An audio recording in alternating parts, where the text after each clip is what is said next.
Agora a gente mostra uma entrevista reveladora sobre o caso do estrangeiro, que a gente chamava de romeno, mas na verdade é norte-americano, suspeito de matar um homem e deixar uma mulher ferida em Balneário Camboriú. Esse aí, o Michael. A nossa equipe conversou com exclusividade com a ex-namorada do estrangeiro, que revelou detalhes inéditos. Veja agora na reportagem especial aqui no Cidade. Foi em junho do ano passado que o romeno Maicon Luciano Borzas veio para o Brasil pela primeira vez. No mesmo período, ele conheceu uma jovem em Balneário Camboriú e eles começaram a namorar. Depois de um mês, ele voltou para a Noruega, país onde já morava há alguns anos. Lá, ele cursava cibersegurança em uma universidade. Em setembro, ele resolve voltar para ficar mais um tempo por aqui e poder manter o relacionamento com a brasileira. Ele chegou a alugar um apartamento na cidade, mas no dia 15 de dezembro do ano passado, foi morar na casa da família da moça.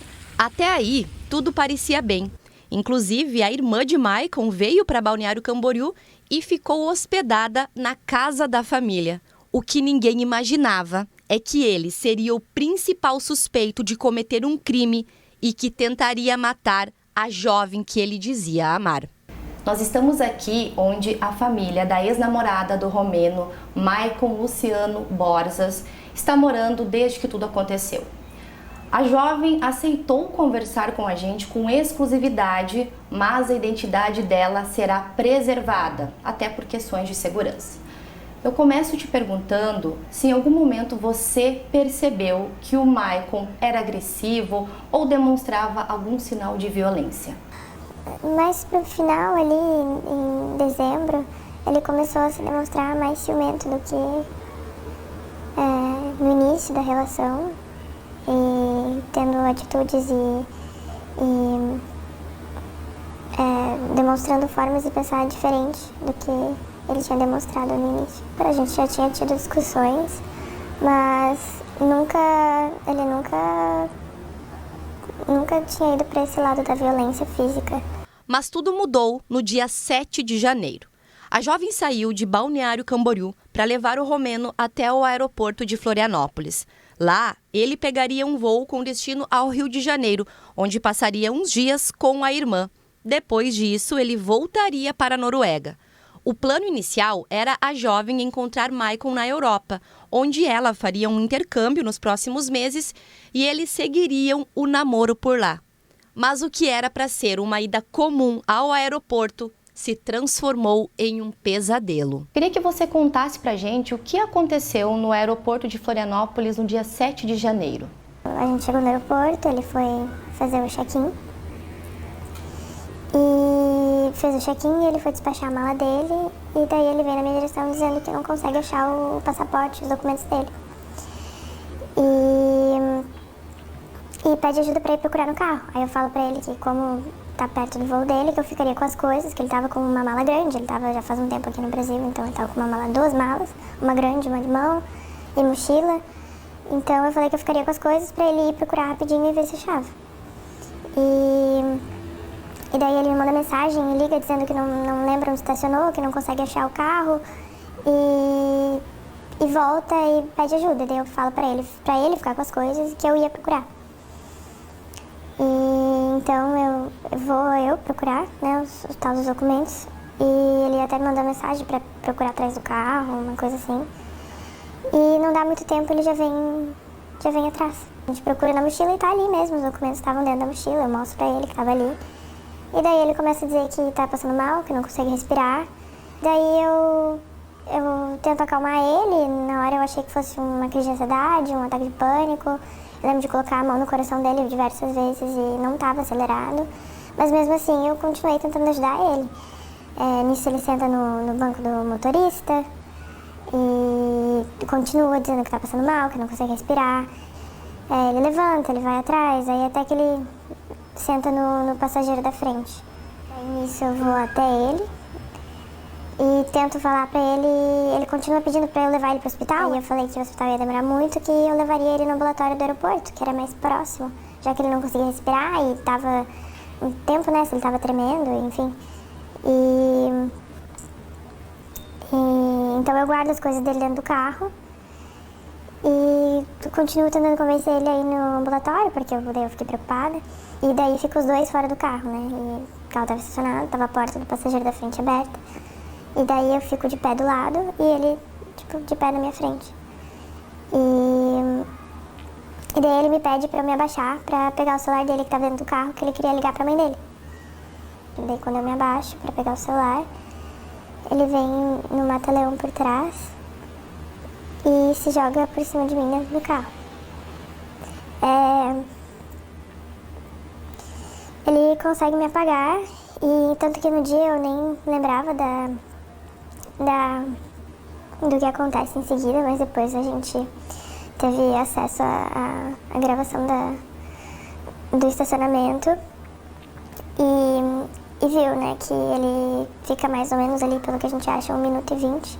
Ele fecha a porta do carro calmamente, caminha calmamente até o motorista e daí ele levanta, vai no porta-malas, pega uma coisa, coloca no bolso e depois tudo caminhando normal assim, e depois entra no motorista e tenta sair do aeroporto comigo dentro, desacordado. Só que na hora que ele vai dar a ré, ele dá uma ré muito brusca e acaba batendo num carro atrás.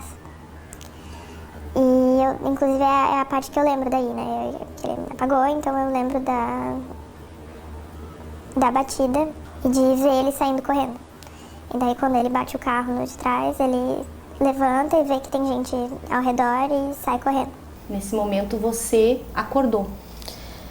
Eu lembro de sentir a batida e eu demorei um pouco para conseguir respirar, enxergar, eu estava bem tonta, então eu só lembro do barulho do tênis dele no chão correndo e ver ele já meio longe assim correndo. Aí as pessoas que estavam ali imediatamente foram te socorrer? Não, as pessoas ficaram ao redor, ninguém estava entendendo o que estava acontecendo, né? Aí quando eu consegui processar o que aconteceu, eu consegui levantar, porque até eu estava muito tonta. E daí quando eu consegui falar, que eu falei, ele tentou me matar, e daí vieram até mim, e daí foram comigo dentro do aeroporto. Ao fugir, Maicon deixou até o celular para trás. Imediatamente, a família da jovem foi até o aeroporto. Lá, registraram um boletim de ocorrência sobre a agressão. A irmã do Romeno, que até então estava hospedada na casa da família em Balneário Camboriú, foi junto e resolveu não voltar mais com eles. Na madrugada do dia seguinte, Michael envia um e-mail destinado à irmã com cópia a vários destinatários com a seguinte mensagem: Olá, Cristina. Talvez seja a última mensagem que lhe enviarei. Vai até o papai o mais rápido possível, porque ele sabe exatamente o que fazer. Deixe-me terminar o que comecei. A irmã responde: Estou com suas coisas. Me livrei de todo mundo. Se passaram 10 dias do episódio do aeroporto. E então, no dia 17, na sexta-feira antes do crime, veio o susto. Fui na farmácia com a minha mãe e a gente estava com o carro estacionado. E quando a gente entrou no carro, passou um menino com um batom rosa, uma bolsa rosa, um boné e um óculos. E a minha mãe reconheceu ele, e no que ela reconheceu eu já tinha reconhecido. Então a gente ficou muito nervosa, muito assustada, viu que era ele passou encarando a gente dentro do carro e seguiu até na rua seguinte, na esquina, e ficou com a mão dentro da bolsa rosa esperando. Só que daí nisso a gente já saiu, pensou em buscar minha irmã, que estava sozinha em casa com a babá, né?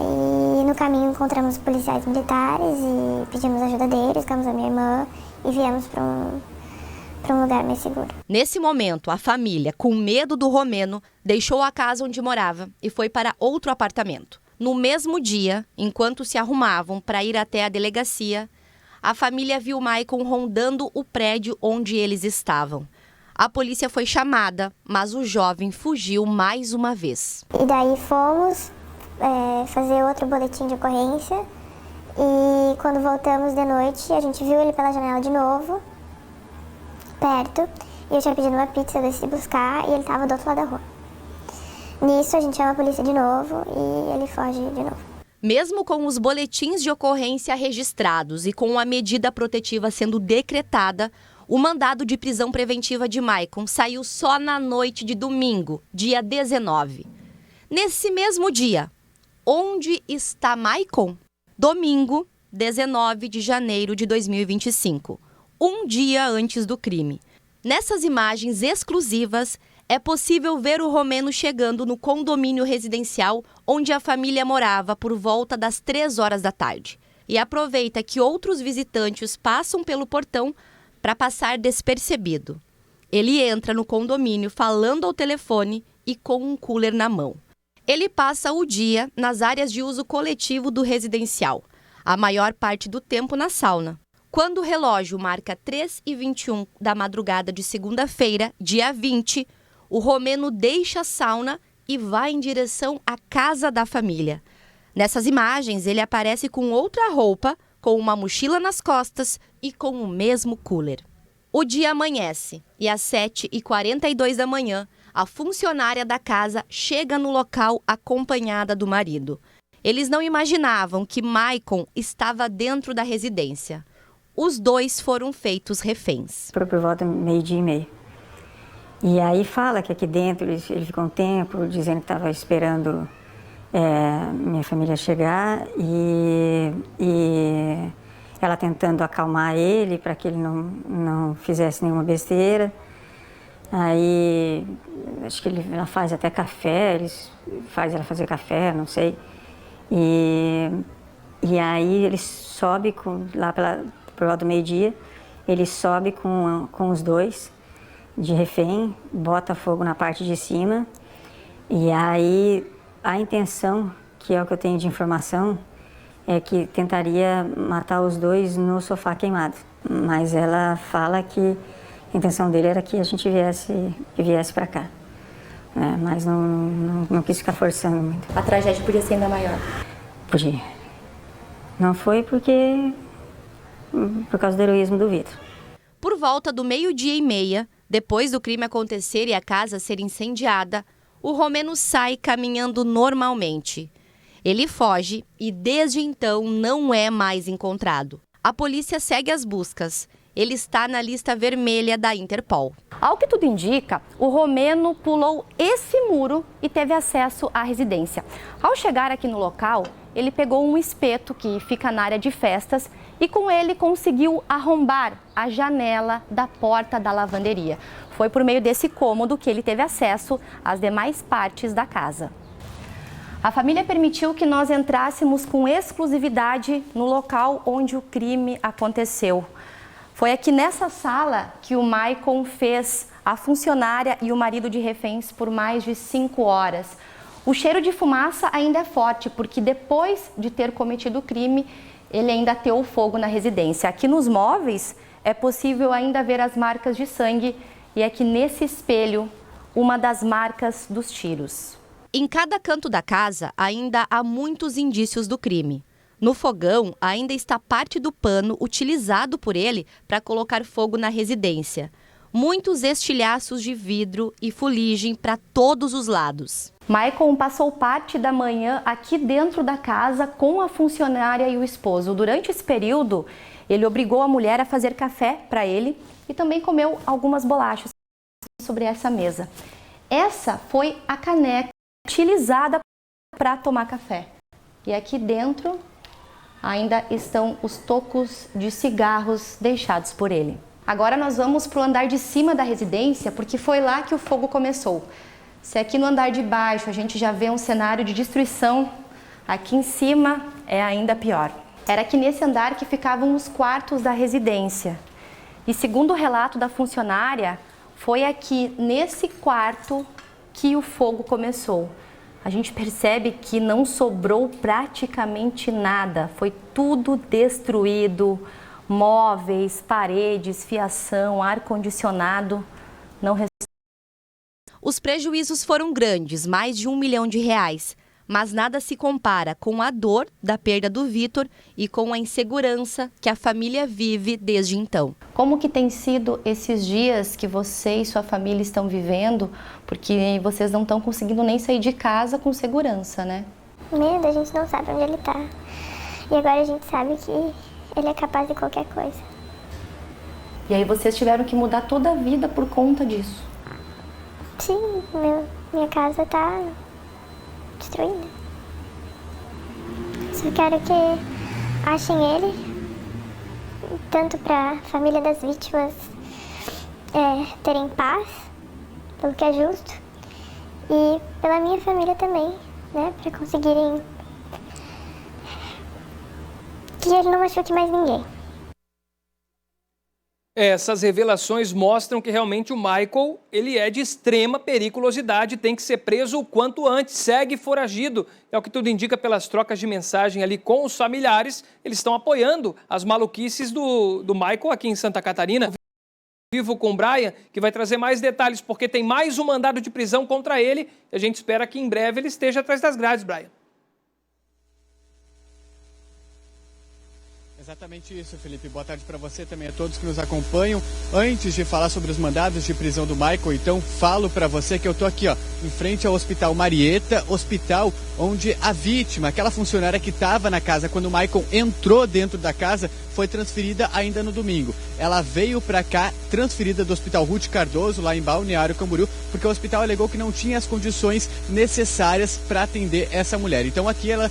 hospital de alta complexidade, ela está sendo tratada desde domingo. Como você falou, o Michael Luciano Borzas, ele está solta e ele está sendo procurado tem mandados de prisão expedido por homicídio, tentativa de homicídio e incêndio que já foram expedidos. É importante a gente ressaltar também para o pessoal que está em casa um ponto que a gente não abordou na entrevista com a nossa colega Grace Cizemel, mas é importante a gente falar para o pessoal de casa que o pai da ex-companheira que aceitou conversar com a gente também, ele ressaltou que está com um sentimento de gratidão com esse casal que estava na casa no momento em que o Michael atacou. Já que a mulher, ela chegou a ligar para a família, avisando para eles não irem na casa, para eles manterem todo o cuidado necessário e toda a segurança necessária. Então essa é a atualização que a gente traz